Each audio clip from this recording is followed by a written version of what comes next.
नहीं जानता, लेकिन ये शिव की शिष्यता मेरे लिए एक एहसास है, एक दर्द है, एक आवाज है।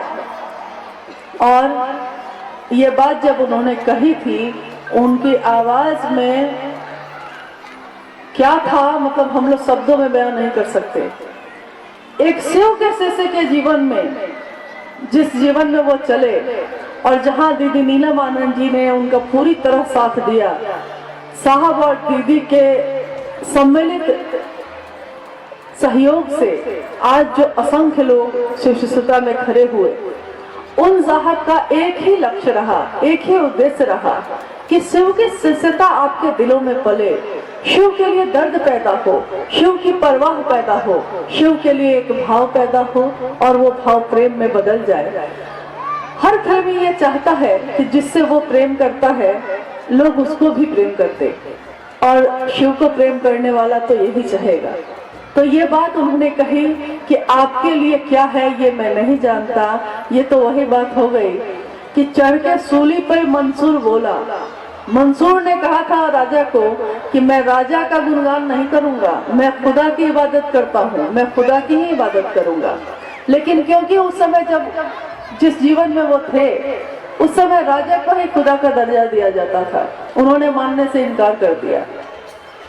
राजा ने उनको सूली पे चढ़ा दिया और ये पंक्ति उसी बात के लिए बनी कि चढ़ के सूली पर मंसूर बोला, इश्क है ये तमाशा नहीं है। लोग चारों तरफ इकट्ठे हो गए थे देखने के लिए कि मंसूर को फांसी कैसे लगती है। इस पे मंसूर ने कहा था कि इश्क है ये तमाशा नहीं है। जो खड़े होकर देखने वाले लोग थे उनके लिए ये तमाशा था, सूली पे जो चढ़ रहा था उसके लिए ये इश्क था। तो साहब हरिंद्रानंद जी के लिए शिव की शिष्यता एक दर्द है, एक एहसास है, लेकिन हमारे लोगों के लिए वो क्या है, हम जैसे लोगों के लिए वो क्या है, ये हमको तय करना है। क्या ये एक तमाशा है कि कोई भी करता है और हम खड़े होकर देखते हैं? शिव के शिष्यता का के नाम पे कोई अपनी ठगी का धंधा चलाता है और हम सिर्फ देख के रह जाते हैं।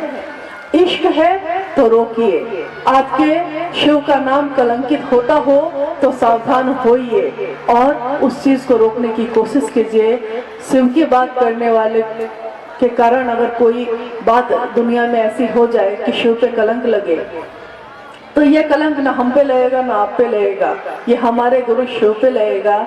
हम कैसे शिव कैसे से हैं कि हम अपने शिव का नाम न कर सके, उन पे कलंक ही लगाने के भागी बनेंगे।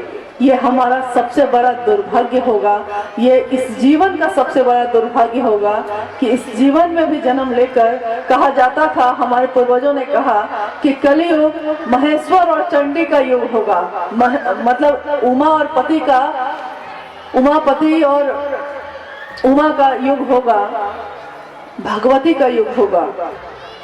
उन्होंने किस संदर्भ में कहा ये तो हम लोग समझ नहीं सके क्योंकि उस समय तो हम लोग थे नहीं, लेकिन ये उन्होंने जरूर सही कहा कि हाँ, हर युग उन्हीं का था, हर युग उन्हीं का है और हर युग उन्हीं का रहेगा। हमारा सौभाग्य ये है कि हमने इस कलयुग में जन्म लिया, जिस कलयुग में शिव की शिष्यता की बात शुरू हुई।